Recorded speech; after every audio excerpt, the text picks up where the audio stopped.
Chapitre 201, le triple du prix actuel du marché, 2. Hubert et les anciens partagèrent un souvenir particulier associé au chiffre 3, un souvenir qui déclencha instinctivement des malédictions. Bon sang, le voilà qui recommence. Si c'est 3 fois le prix actuel du marché, combien ça fait? Pourquoi c'est toujours le triple? Est-ce qu'il a une étrange obsession pour le chiffre 3? Hubert et les anciens choisirent de rester silencieux pour le moment. La dernière fois qu'il avait protesté, le prix avait encore augmenté. C'était un choix judicieux basé sur l'expérience passée, mais payer 3 fois le prix actuel du marché entraînerait une perte financière massive. Que faisons-nous? À ce rythme, nous allons perdre tout ce que nous avons économisé au cours des dernières années. Même si la tour remettait tous ses bénéfices, il était peu probable qu'il puisse s'assurer plus de 2 ans de nourriture. Alors qu'il peinait à prendre une décision, Guillain se pencha et parla d'un ton subtil. Alternativement, il y a une autre condition. Voulez-vous l'entendre? Quelle est-elle? Envoyez 20 mages supplémentaires du 3e cercle et réduisez de moitié le volume des transactions de pierres runiques. En échange, nous fournirons l'équivalent de cette réduction en approvisionnement en nourriture. Marché conclu. Hubert frappa la table et se leva. Actuellement, tous les fonds du royaume étaient canalisés vers la sécurité alimentaire. Même le commerce international s'était tourné vers l'importation de nourriture en provenance de pays moins touchés. Naturellement, les prix des denrées alimentaires avaient grimpé en flèche, mais d'autres ressources comme les pierres runiques étaient devenues beaucoup plus faciles à obtenir. Les pierres runiques, bien que des minéraux intrinsèquement rares, étaient désormais légèrement plus accessibles qu'avant. Étant donné la possibilité d'échanger des pierres runiques contre de la nourriture, s'opposer à l'accord serait stupide. Les anciens étaient également d'accord avec la décision rapide d'Hubert. Pour l'instant, sécuriser la nourriture est bien plus avantageux. C'est un gain énorme. Nous gagnerons bien plus en revendant la nourriture qu'en vendant des outils magiques. L'entraînement peut être retardé. C'est bien de le reporter. C'est une bonne occasion de réduire les rangs et d'envoyer les moins compétents. Hubert et les anciens n'avaient jamais été particulièrement enthousiastes à l'idée de s'entraîner.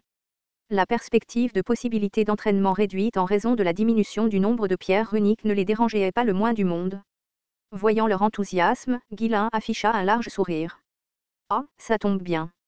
Nous manquions de main-d'œuvre pour le projet de construction, et 20 mages supplémentaires nous seront d'une grande aide. Nous économiserons également un nombre important de pierres runiques maintenant. Les mages du 3e cercle constituaient la majorité de la population de la Tour des Mages.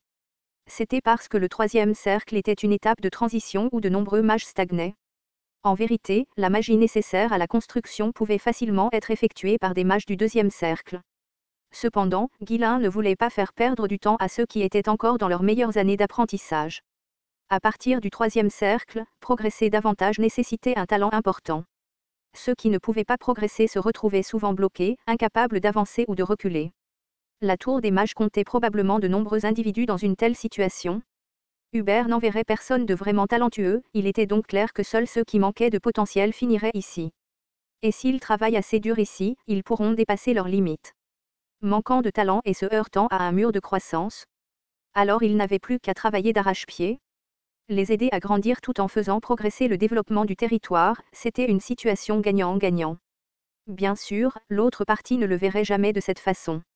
Devrions-nous rédiger le nouveau contrat maintenant? Excellent. Allons-y. Hubert sortit immédiatement son stylo personnel de son manteau.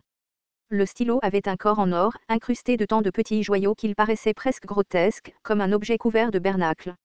En voyant cela, Guillain rigola doucement. Aussi extravagant que jamais. Après avoir récupéré des bénéfices grâce à l'approvisionnement en pierres runiques, Hubert était allé fabriquer le stylo le plus tapax en grave l'œil imaginable. Il semblait avoir déjà oublié que son indulgence excessive avait autrefois mis la Tour des Mages en péril financier. Bien qu'il soit celui qui ait développé la ville de la Tour des Mages et gagné le respect général, les particularités d'Hubert ne cessaient jamais d'étonner Guillain. Une fois le contrat signé, Hubert tendit la main à Guillain et dit : « J'enverrai les mages dès que possible. Cependant, je rentre maintenant. Puis-je emporter un peu de nourriture avec moi à l'avance ? Bien sûr. Tu pars immédiatement. Tu ne vas pas voir Alfoy avant de partir. Oh, c'est bon. Tant qu'il va bien, ça me suffit. Il est maintenant directeur de succursale, et il serait mal à l'aise si son mentor exigeait soudainement de le voir. Laissons les plus jeunes gérer les choses entre eux. Bien que Hubert ait souri gentiment en apparence, ses véritables pensées étaient complètement différentes. Es-tu fou ? Je dois partir avant que tu ne changes d'avis. Je n'ai rien d'autre à faire ici. Il était terrifié à l'idée que Guilain puisse réviser les termes de l'accord s'il s'attardait. Lorsqu'on a affaire à quelqu'un comme lui, la meilleure chose à faire était de conclure les choses rapidement et de s'enfuir. Alors qu'Hubert se préparait à partir, Guilain parla comme si quelque chose venait de lui venir à l'esprit. Ah, la tour écarlate est passée récemment pour négocier de la nourriture. Tu en as entendu parler, n'est-ce pas? Bien sûr. J'en ai entendu parler. Ce bâtard arrogant de Glenn s'est fait humilier par toi et est parti en disgrâce, n'est-ce pas? Rarara. Entendre ça était si satisfaisant. Tu as été formidable. Vraiment formidable. Hubert et les anciens éclatèrent de rire, leurs expressions pleines de schadenfreude. En regardant les mages rire, Guilain continua. Ils ont dit qu'ils ne laisseraient pas passer ça. Si la tour écarlate devait se joindre à une guerre contre nous, ignorant toutes les lois et conventions, que ferais-tu? Les visages d'Hubert et des anciens devinrent anglais et Schulz. L'idée que la tour écarlate se joigne à une guerre. Absolument inacceptable. Après avoir remué les lèvres à plusieurs reprises, les yeux d'Hubert brillèrent vivement lorsqu'il répondit. Alors, appelle-nous tout de suite. Je vais réduire en cendres la tête de ces bâtards. Guilain hocha la tête avec un sourire satisfait. Dites ce que vous voulez, mais l'ennemi de mon ennemi est mon ami. D'une certaine manière, la tête lisse et brillante d'Hubert semblait particulièrement radieuse aujourd'hui. Astérisque astérisque astérisque. Avant longtemps, 20 sorciers arrivèrent au domaine. Dès leur arrivée, ils furent mis au travail et réagirent avec une résistance farouche. Quelle est cette absurdité? Faire des sorciers des travaux aussi subalternes? Vous êtes tout fou. Je refuse absolument de faire ça. C'est en dessous de ma dignité. Vous n'êtes même plus digne d'être appelé sorcier.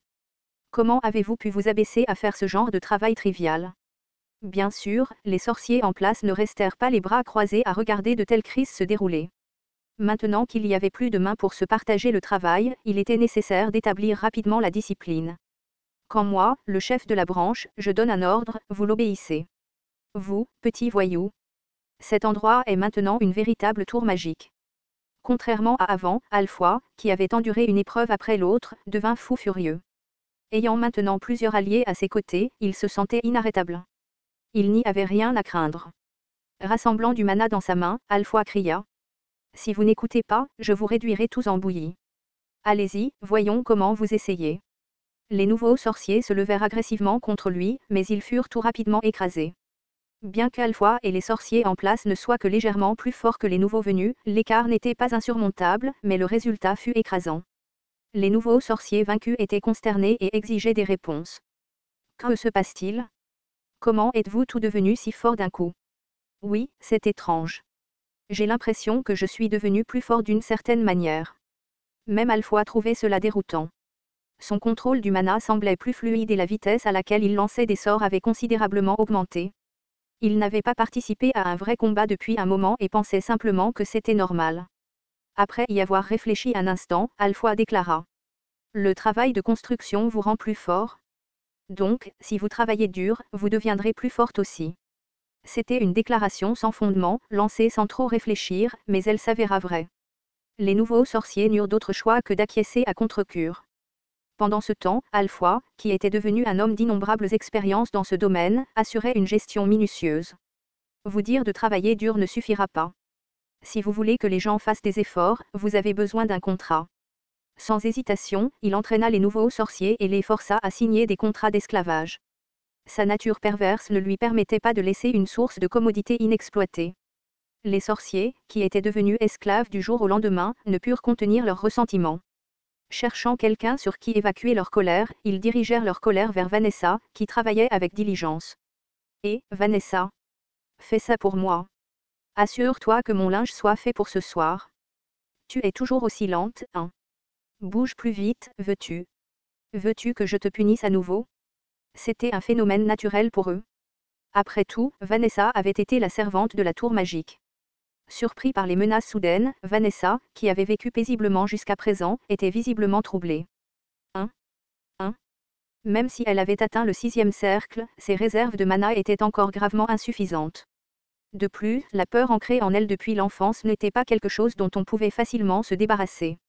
Alors que Vanessa se tenait là, incertaine de ce qu'elle devait faire, l'un des sorciers hurla bruyamment. Qu'est-ce que tu fais? Commence déjà par le mien.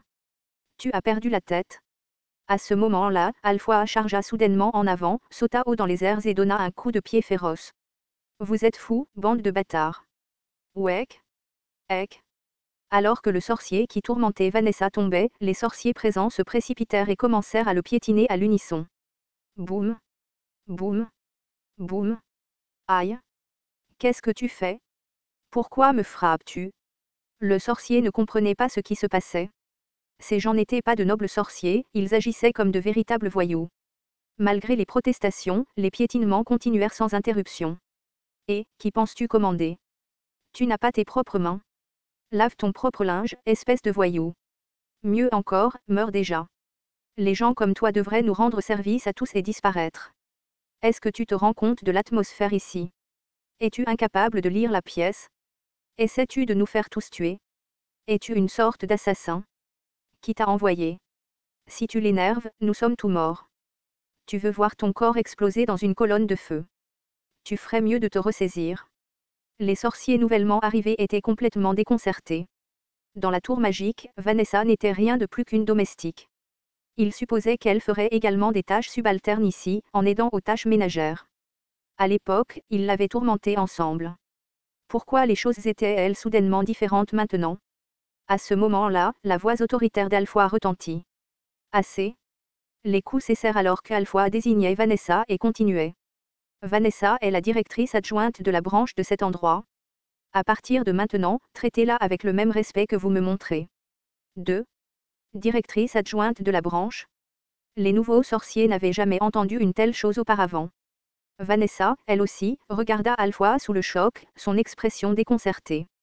Ignorant leur réaction, Alpha aboya bruyamment sur les sorciers hésitants. Vous m'avez entendu. Criez, directrice adjointe de la branche, nous sommes désolés, tout de suite. La résistance était vaine contre les poings d'Alpha. Obligés d'obtempérer, ils abandonnèrent leur fierté. Des directeurs adjoints de la branche, nous sommes désolés. Plus fort. Directeur adjoint de la branche, nous sommes désolés. Satisfait, Alpha hocha la tête avant de se tourner vers Vanessa d'un ton beaucoup plus doux. S'il te cause des problèmes, fais-le-moi savoir, d'accord. Tu es le sorcier le plus remarquable ici après moi. Si tu rencontres quelque chose de difficile dans tes études, n'hésite pas à me le demander à tout moment. Oh oui. Et, à propos de ce cercle magique sur lequel nous travaillions plus tôt, il semble qu'il y ait un petit problème. Bien sûr, je peux le réparer, mais je suis un peu occupé en ce moment. Oh, je vais y jeter un autre coup d'œil. Oh, super. Merci. Waouh, elle a vraiment beaucoup étudié. Elle peut même reprendre là où je me suis arrêté. Alpha et les autres sorciers regardèrent Vanessa avec des sourires satisfaits. Il était naturel pour eux d'agir avec autant de prudence. Au fil du temps, ils en étaient arrivés à une conclusion claire. Sans Vanessa, les choses ne se passeraient pas bien. Chaque fois qu'un problème lié à la magie survenait, ils n'avaient d'autre choix que de lui demander. En matière de connaissances, aucun d'entre nous ne peut se comparer à Vanessa. C'est loin d'être le cas. C'est une machine à étudier folle. Nous ne sommes que des insectes, de vrais insectes qui mangeaient des fèques, rien de plus. Sans ces vastes connaissances, nous serions morts en travaillant. Si elles n'étaient pas là, leur charge de travail doublerait, ou pire, toute l'opération serait paralysée. En pratique, chaque fois que Vanessa était occupée par d'autres tâches, il devenait presque impossible de lui demander de l'aide, ce qui les laissait complètement épuisés. Chaque fois qu'ils travaillaient, les sorciers s'accrochaient à Vanessa pour obtenir de l'aide. Ils regrettaient même la façon dont ils l'avaient maltraitée quand ils étaient à la tour magique. Tout le monde partageait le même sentiment. Nous ne pouvons pas vivre sans Vanessa. Nous devons la traiter aussi bien que possible. Nous ne pouvons pas risquer de l'offenser. Ils la couchoutaient, la tenant en haute estime. Et pourtant, si quelqu'un osait lui confier des tâches subalternes ou la maltraiter, ces personnes méritaient de mourir. Sinon, leur propre vie était en jeu. L'instinct des sorciers de protéger Vanessa n'était rien d'autre qu'une tactique de survie désespérée. Observant cette scène par hasard, Guilin laissa échapper un petit rire sec. Elle a ce genre de talent. On l'appelle l'héritière de la tour, hein. Elle va être intéressante à observer. Ou peut-être qu'elle a juste une personnalité désagréable. Si Alpha avait entendu cela, il aurait probablement explosé, exigeant de savoir qui Guilin pensait qu'il était pour parler de cette façon. Quoi qu'il en soit, Alpha a maintenu une discipline stricte parmi les sorciers et a contribué de manière significative au développement du domaine Fenris.